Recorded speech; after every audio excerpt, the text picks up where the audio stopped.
সবাইকে নমস্কার। আমার নাম রাজমণ্ডল। আজকের আমি কবিতা বলছি কলকাতা।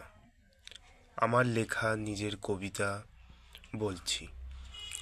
কলকাতা, আমার প্রিয় শহর কলকাতা, যেন এক পুরানো বইয়ের খাতা।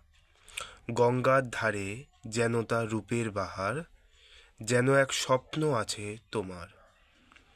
হাওড়া ব্রিজে যেন একটা ব্যস্ততা, যেন এক জীবনের অবিচ্ছিন্ন কবিতা। ট্রেনে সেই ঝিকঝিক শব্দ যেন এক পুরানো দিনের ছন্দ টেনে নিয়ে আসে।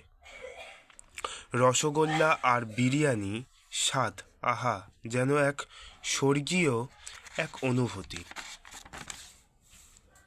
কলেজ স্ট্রিটের বইয়ের মেলা যেন এক জ্ঞানের খেলা।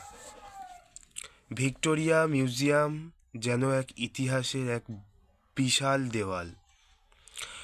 কলকাতার প্রাণকেন্দ্র সেই বড় বাজার, যেন এক জীবনের অবিরাম সিঁড়ি দেখা যায় সেখানে। ময়দান যেন বিকেলে এক আড্ডার সমাহার।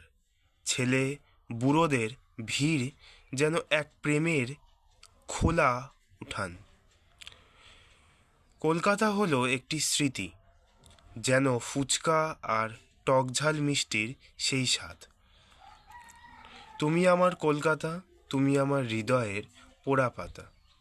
এটি হলো কলকাতা নিয়ে একটি কবিতা। আশা করি ভালো লাগবে আপনাদের সবার।